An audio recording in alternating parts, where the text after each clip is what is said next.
Venga, pues vamos a hacer la modelización. Vuelvo a decirte el disclaimer que esto va a estar súper simplificado, que no lo vamos a hacer estrictamente técnicamente correcto, porque eso nos implicaría entrar en una serie de conceptos que necesitaríamos mucho más tiempo para explicarlos y que, bueno, pues al final, lógicamente no podemos aprender a hacer bien una cosa en unas pocas horas que realmente lleva meses el aprenderlo. Pero sí quiero que te quedes con el proceso general y con la idea general, que esa idea sí es como se hacen realmente los proyectos y las modelizaciones, aunque como te digo después ya en cada paso concreto lo vamos a sobresimplificar y en la realidad requeriría una aproximación un poco más compleja. Y ese proceso global es el de que al final nosotros tenemos unos datos y esos datos los vamos a dividir entre unos datos que vamos a utilizar para entrenar el modelo y otros datos que vamos a utilizar para validarlo y calcular pues unos estadísticos de cómo está funcionando de bien o de mal. En la realidad lo que pasa es que además los proyectos de forecasting son todavía un poco más complejos que los proyectos de modelización predictiva que no son de forecasting y lo suyo sería que hiciéramos un modelo iterativo en ventanas que se fueran desplazando y fuéramos entrenando y validando, pero como te digo, por simplificarlo, lo que vamos a hacer ahora es simplemente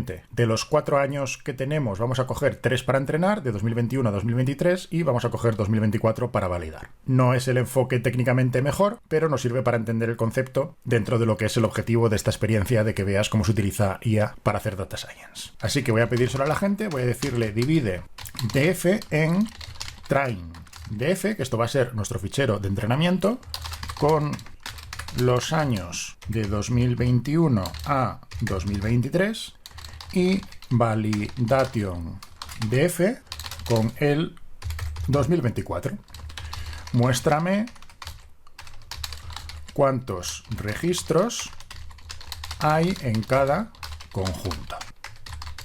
Ejecutamos, voy a borrar esta celda blanca que se nos ha quedado entre medias y aquí pues ya nos está creando los dos data frames, el de entrenamiento y el de validación. Ejecutamos y vemos que tenemos 2.643 registros para entrenamiento y 881 para validación. Vale, pues ahora en el siguiente prompt voy a decirle ya que me haga la modelización. Este se lo voy a escribir también directamente porque lleva bastantes palabras y si se lo dicto no me lo va a entender.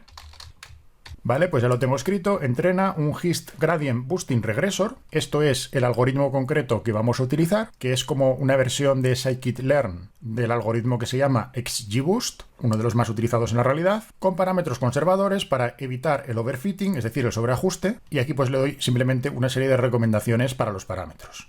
Que tengan un learning rate bajo, bastantes árboles, profundidad moderada y que utilice regularización. De nuevo, esto es una super simplificación. En la realidad, lo que tendríamos que hacer sería un proceso de optimización para encontrar valores óptimos para cada uno de estos parámetros, que nos llevaría mucho más tiempo y mucha más capacidad computacional, pero que aquí sustituyo simplemente por simplificar, por darle unas recomendaciones de más o menos lo que nos dice la experiencia que funciona mejor, pero con lo cual tampoco espero que realmente el modelo que saque sea un modelo que nos vaya a funcionar bien. Recuerda que por un lado los datos son datos sintéticos y por otro lado que nos estamos saltando muchos pasos de hacerlo técnicamente correcto. Entonces, quiero que te quedes con lo que es el proceso, aunque como te digo, seguramente no nos saldrá un modelo excesivamente bueno y tampoco pasa nada porque no es el objetivo. Luego le digo cuál es la variable a predecir, que en este caso es unidades vendidas, y le digo cuáles son las variables predictoras que queremos utilizar, que son todo el resto de variables, excepto la fecha, porque realmente cada fecha va a ser un registro, entonces no tiene mucho sentido meterle la propia variable fecha cuando además ya le estamos metiendo también el día, el mes y el año por separado. La variable de ingresos, porque esta es una variable que se calcula directamente y determinísticamente multiplicando otras dos variables que sí que van a entrar, que son el precio de venta y las unidades vendidas. Por tanto, si metemos esas dos ya no tiene sentido meter esta otra. También es un concepto un poco más avanzado que se llama multicolinealidad y que bueno, no viene ahora mucho al caso, pero no es bueno meter variables que son directamente determinísticas de otras variables. Y le digo que tampoco meta las que son de tipo objeto, porque recuerda que estas, las que realmente queríamos, las habíamos pasado ya por el proceso de one hot encoding, como el producto, la categoría, etcétera, y entonces sus variables originales, que las hemos dejado únicamente para hacer gráficos, hacer cruces y tal, pero no queremos que entren como variables de modelización, más que nada porque no iban a funcionar y va a dar un error. Y luego lo que le digo es entrena en el data frame de trainDF, valida en el de validación y calcula las métricas típicas de forecasting y compara contra una línea base naif. Naif aquí significa como algo que sea muy sencillo, que podría hacer cualquiera, que no implica machine learning ni nada, como podría ser pues intentar predecir simplemente con medias. Eso es un poco el punto de comparación. Hombre, si no funciona ni siquiera mejor que una media, aunque yo te haya dicho que no espero mucho del modelo, pero bueno, sí que espero que mejor que una media sí que funcione. Así que ejecutamos esto. ¿vale? Nos ha generado ya el código. Aquí le ha puesto estos parámetros, pues los que a él le ha parecido a partir de las indicaciones cualitativas que yo le había dado. Esto es lo que te digo, que en una situación real tendríamos que hacer procesos de optimización de cada uno de estos parámetros para que finalmente funcionara bien. Pero bueno, todo lo que es el proceso es esto. Importas el modelo, importas las métricas con las que vas a querer medir, haces el proceso de excluir las variables que no quieres, de separar por un lado lo que se llama X, son digamos las variables predictoras, y lo que se llama Y es la variable target, y eso hay que separarlo tanto en el fichero de entrenamiento como en el fichero de validación. Hay que definir una serie de parámetros en el modelo que en la realidad tendríamos que optimizar. Aquí simplemente vamos a coger estos de partida. Aquí se entrena el modelo. Ahora ya tenemos un modelo entrenado que se guarda dentro de este objeto que se llama modelo y lo utilizamos para predecir. Para predecir utilizamos las variables predictoras del dataset de validación, es decir, de 2024, que son datos de un año con el cual no hemos entrenado. Hemos entrenado de 2021 a 2023 y ahora estamos prediciendo en 2024. De nuevo, no es lo mejor, pero nos sirve para ilustrarlo. Calculamos un predictor naif, simplemente como la media. Calculamos las diferentes métricas y bueno, pues aquí nos imprime las métricas. Entonces, más que con los detalles concretos, quiero que te quedes un poco con ese proceso y de con cómo, pues ya no necesitamos conocer toda esta sintaxis. Lo que sí que tenemos que conocer, obviamente, es la metodología para hacerlo bien. Pero todo el código ya lo tenemos, ejecutamos, ¿vale? Nos da un error. Nos dice que tiene un argumento no esperado. Esto puede ser algo de sintaxis, de que hayan cambiado a lo mejor algún parámetro. No nos volvemos locos, simplemente se lo pasamos a la gente y le decimos fix, y esto debería ser algo que él mismo ya se diera cuenta, si es un tema de sintaxis, de parámetros actualizados y tal. Vale, me dice que ha añadido una celda que corrige, pero claro, esto no es lo que yo quiero, porque si yo sigo ejecutando esta celda, donde ya veo que la línea que me da el error es esta, si te fijas aquí ya me la está marcando, pues si me añade otra celda, esta no se corrige y no la puedo ejecutar, me sigue dando el error. Entonces voy a decirle, no, pero corrige el error en la celda origen, no crees otra celda. Y voy a volver a pasarle el contexto del error para que sepa a qué celda me refiero. Vale, parece que ha hecho una serie de cambios, le doy a keep, vamos a volver a ejecutar a ver si ahora ya funciona, y parece que ha funcionado pero parcialmente. Ha llegado a esta salida, pero después aquí ha dado otro error. Primero, esta celda que me había creado antes voy a eliminarla para que no nos moleste, y se la voy a volver a pasar. Y fix en la misma celda origen, por si acaso. Me da una propuesta de corrección, se la acepto, ejecuto de nuevo y ahora sí, perfecto. Y ahora, pues, ¿qué nos está dando? Nos está dando las principales métricas de un proyecto de predicción de una variable target cuantitativa, como es nuestro caso, para el caso de un predictor naif, que sería únicamente la media, y para nuestro caso.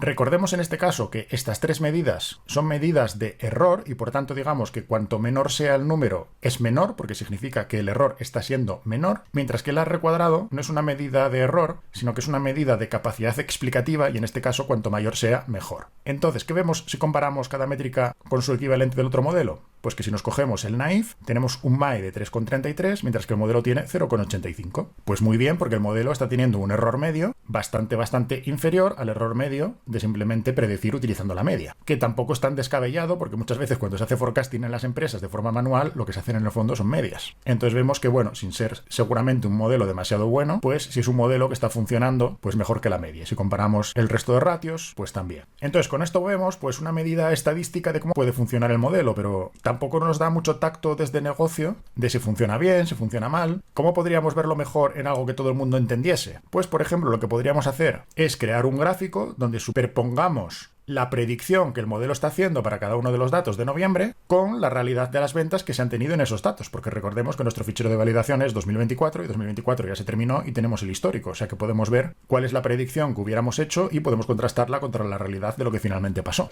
Entonces voy a decirle, aplica el modelo a los datos de noviembre de 2024 del data frame para generar predicciones para cada uno de los 7 productos estrella y crea 7 gráficos, uno para cada producto, donde se vea la línea de la predicción y la línea de la realidad. Usa el nombre del producto para que sepa de qué producto es cada gráfico. Bueno, vamos a ver si esto lo entiende bien. Lo que espero es que me genere, por no hacer gráfico de los 24 productos, vamos a hacer solo sobre los 7 que son nuestros productos estrella, y lo que pretendo es que me genere para cada uno de esos productos pues eso, el gráfico de lo que predice el modelo contra el gráfico de lo que ha sido la realidad. En teoría eso es lo que me voy a hacer con todo este código, así que lo ejecuto y perfecto, esto es lo que quiero. Entonces tengo un producto, por ejemplo la Snake Air Zoom Pegasus 40, y en los datos de noviembre de 2024 donde ya conozco la realidad. Esa realidad es la línea que tiene círculos y estas son las ventas que se vendieron realmente, y lo que tengo con la línea de las aspas es lo que mi modelo estaba prediciendo para cada uno de esos días. Y bueno, vemos que aunque no es perfecto, y es verdad que el modelo tiende a ser un poco plano, pero sí que en general parece que sí que está capturando los niveles de ventas, y sobre todo que, aunque es verdad que en Black Friday nos estamos quedando un poco cortos en las predicciones, la realidad de las ventas fueron superior a lo predicho, pero sí que estamos capturando ese efecto de Black Friday. Y tenemos lo mismo, pero con los demás productos. En este caso para las Adidas Ultra Boost, para este producto del Bowflex Select Edge, que no sé muy bien lo que es, pero bueno, vemos que también más o menos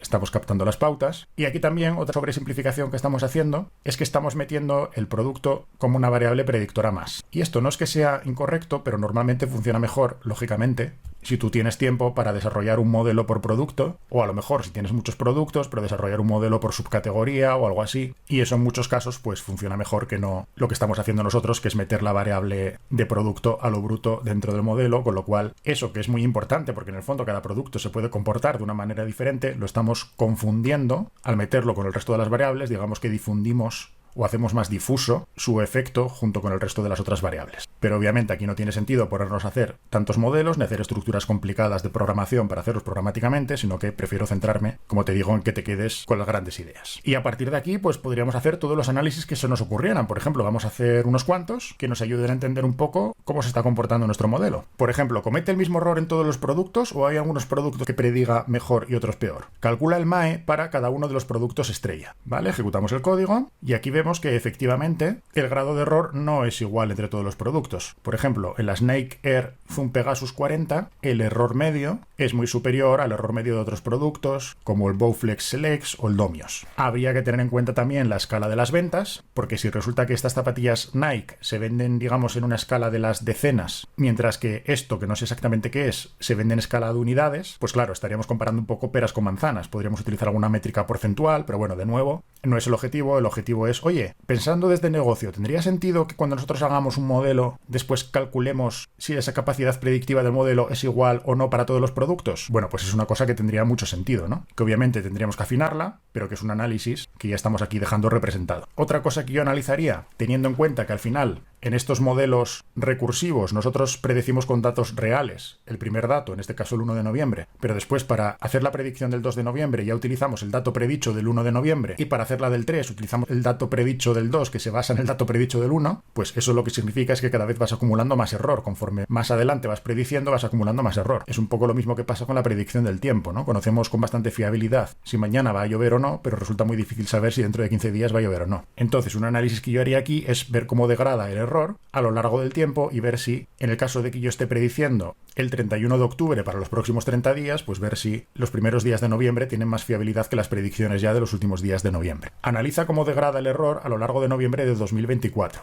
Divide en 3 periodos de 10 días, calcula métricas por periodo y grafica la evolución. Bueno, pues fíjate la cantidad de código que nos ha escrito aquí, lo que nos llevaría de esfuerzo tener que escribir nosotros este código, y ahora simplemente desde negocio nosotros tenemos la intuición de que puede estar pasando este efecto, se lo describimos y él ya nos crea todo el código para que podamos analizar ese efecto. ¿Y qué es lo que vemos? Pues vemos que sí que parece que durante los 20 primeros días pues tampoco hay demasiada pérdida de error en las predicciones, pero conforme nos acercamos ya a los últimos días del mes, sí que parece que en todos los productos se produce el mismo efecto, que es que se incrementa bastante el error. Otra cosa interesante desde negocio sería analizar Black Friday, porque Black Friday al final es posiblemente el día de más ventas de todo el año para muchos e-commerce o para muchas tiendas de retail, y de nuevo, aunque nuestra aproximación no es la mejor, porque no estamos prediciendo únicamente Black Friday, sino que estamos prediciendo todos los días de noviembre, a lo mejor interesaría hacer incluso un modelo único y específico para Black Friday, que no es nuestro caso, pero vamos a ver pues cómo se comporta el modelo en Black Friday. Analiza específicamente Black Friday de 2024 para todos los productos. Crea un gráfico de real versus predicho. En el eje X estaría el I de producto y en el eje Y una línea para la predicción y otra para la realidad.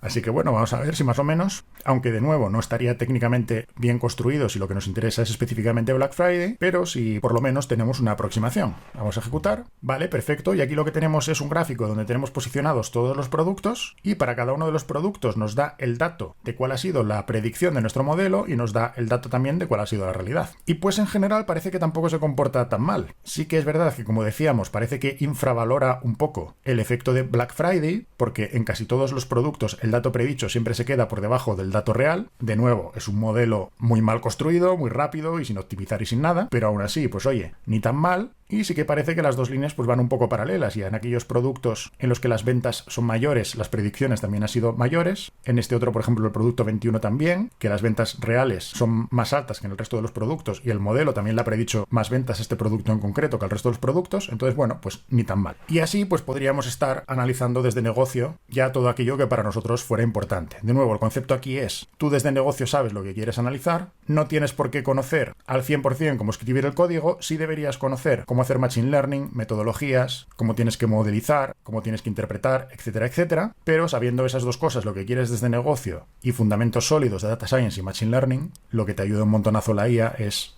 con toda la escritura del código. Vamos a suponer que ya no queremos hacer más análisis. ¿Qué es lo que tenemos que hacer ahora? Pues una vez que hemos utilizado parte del dataset para entrenar y parte del dataset para validar, imagínate que estos parámetros que hemos utilizado para modelizar, que no es el caso, porque sabemos que hemos cogido directamente lo primero que nos ha ofrecido el modelo, pero imagínate que nosotros hubiéramos optimizado y que ya viéramos que este modelo concreto funciona bien y que con estos parámetros concretos hubiera sido el caso de que fuera con los parámetros que mejor funciona el modelo, pues ahora lo que tenemos que hacer es volver a entrenar ese mismo modelo con esos mismos parámetros, pero ya sobre todos los datos que tenemos, desde 2001 hasta 2024 incluido. ¿Por qué? Porque el tema de separarlos es únicamente para poder medir en datos sobre los cuales no hemos entrenado, pero una vez que ya hemos llegado a una configuración buena de modelo que nos gusta, ya lo que queremos es aprovechar todos los casos, todos los ejemplos, todos los registros que tengamos para que el entrenamiento del modelo sea lo mejor posible. Entonces tenemos que volver a entrenar ese modelo óptimo que hemos encontrado con esos parámetros óptimos que hemos encontrado sobre el total de datos que tenemos. Ahora reentrena el modelo final con todos los datos históricos disponibles sobre DF. Entrena un nuevo East Gradient Boosting Regressor con los mismos parámetros óptimos y las mismas variables que usaste antes, pero ahora usando el DF completo, desde 2021 hasta 2024 como conjunto de entrenamiento. Voy a revisar que me he entendido bien los términos. Bueno, esto que era lo que más me preocupaba, ni tan mal. Es verdad que no se deletrea así concretamente, pero yo creo que lo va a entender. Y el resto pues me parece que está todo correcto, así que vamos a darle a ejecutar. Vale, y vemos que efectivamente hace la misma selección de variables que hizo antes, pero ahora utiliza un XFull y un IFull, que significa que está utilizando todos los datos. Utiliza el algoritmo que hemos utilizado con los parámetros que supuestamente habíamos encontrado que ya son los que mejor funcionan, y hacemos de nuevo un entrenamiento. Voy a ejecutar esto y me dice modelo final entrenado con todos los datos históricos. Perfecto. Vale, pues entonces ya para terminar vamos a hacer también otra cosa que es interesante, que es analizar la importancia de las variables, porque nosotros de momento le hemos metido todas las variables a lo bruto en el modelo y tampoco hemos analizado demasiado en ese sentido. Así que ahora sí que me gustaría analizar, oye, de todas las variables que yo te he metido, ¿cuáles son las que realmente están funcionando para predecir las ventas que se van a producir a lo largo del mes? Y entonces para ello hay varias maneras, pero bueno, vamos a utilizar una que se llama Permutation Importance, que tampoco es necesario que entiendas ahora el detalle de cómo funciona, simplemente que sepas que eso, que es para conseguir identificar qué variables son más importantes a la hora de realizar las predicciones. Y luego también lo que le voy a pedir es que este objeto que me ha creado, que se llama modelo final, pues ya me lo guarde en la carpeta de modelos que tenemos por aquí en Models, porque lo que hemos hecho ahora es lo que se llama entrenar el modelo. Ahora, una vez que el modelo está entrenado, que en la realidad le tendríamos que haber dado muchas vueltas, pero vamos a suponer que ya está, ya tenemos el modelo final, pues ya cuando queramos utilizar ese modelo en producción para hacer las predicciones de las futuras ventas, lo único que tendremos que hacer es este objeto que ahora vamos a guardar en la carpeta Models, volver a cargarlo y a utilizarlo. Entonces, pues voy a pedirle esas dos cosas. Calcula la importancia de variables con Permutation Importance y el modelo final y represéntala en un gráfico de barras horizontales ordenado de mayor a menor y guarda el modelo final en la carpeta Models con el nombre modelofinal.hoplib. Bueno, aquí siguen varias cosas que tenemos que corregir. Calcula la importancia de variables, Permutation Importance y el nombre que le voy a poner separado con un guión bajo y sobre todo esto de el punto joblib, ¿esto qué significa? Bueno, pues esto es simplemente un formato que es muy común para guardar objetos de Python y concretamente modelos, por ejemplo, pues igual que un Excel lo guardas en un .xls, un Word en un .docs, un modelo de Machine Learning en Python puedes guardarlo en varios formatos. Uno de los más frecuentes es este que se llama joblib. Voy a ejecutar, me genera todo el código, lo ejecutamos a ver, vale, y vemos que ya nos ha sacado el gráfico. Antes que nada vamos a comprobar que también nos haya guardado el modelo, vamos a venir a la carpeta Models y vemos que aquí lo tenemos. Esto es lo más importante, este es el resultado de nuestro trabajo de modelización y como te digo, dando por hecho que esto ya sería un modelo bueno, pues lo dejamos guardado porque después, cuando ya queramos hacer predicciones, lo que vamos a tener que hacer es cargar este modelo y utilizar este modelo para predecir. Y vamos a analizar un poco el gráfico de importancia de las variables para intentar entender también qué es lo que está siendo más efectivo en nuestro caso para realizar la predicción. Aquí se ve un poco bajo, así que vamos a darle a este botón que es como un icono de un gráfico, y lo que va a hacer es que se nos crea una nueva pestaña con solamente el gráfico, y si le damos a la rueda del ratón pues podemos hacer zoom y verlo un poco mejor, y lo que vemos es que claramente la variable más importante, fíjate la longitud de la barra frente ya a la siguiente variable, es el descuento que estemos aplicando, lo cual pues tiene bastante sentido. Luego la siguiente variable más importante es que el producto del que estemos hablando sea el de las Nike Air Zoom Pegasus, y esto de nuevo, ¿por qué sale así? Porque hemos metido la variable de producto como una variable predictiva dentro del modelo, en lugar de otra aproximación que podríamos haber cogido, que sería hacer un modelo por cada uno de los productos. Entonces, ¿qué pasa? Que seguramente este modelo será un modelo muy vendido, y como se vende más que el resto, apodera su influencia sobre la influencia de otras variables. Lo mismo nos pasa con el Adidas Ultraboost 23, que seguramente también será otro de los modelos más vendidos. Y luego vemos que la siguiente variable es el lag 2, es decir, lo que se vendió hace 2 días. Después el precio de base, el precio que está aplicando la competencia, y bueno, pues en general vemos que esto es un efecto que suele pasar casi siempre. Tenemos 10, 12, 15 variables que son las que realmente importan, y luego ya tenemos todas estas otras variables que no nos están aportando nada a la predicción y que realmente podríamos sacarlas del modelo para hacer un modelo más parsimonioso, un modelo más simple, que en la mayoría de los casos se prefiere antes de un modelo complejo. Pero ahora no vamos a trabajar nada de eso, simplemente era para entender, oye, de cara a saber cuánto voy a vender, ¿qué es lo que más influye? Y obviamente lo que más va a influir es el nivel de descuento que nosotros vayamos a hacer. Con esto terminamos la fase de modelización, y el siguiente paso es pasar a la fase de inferencia, donde ya podríamos aprovechar este modelo que hemos entrenado para hacer las predicciones de ventas que va a tener nuestra tienda.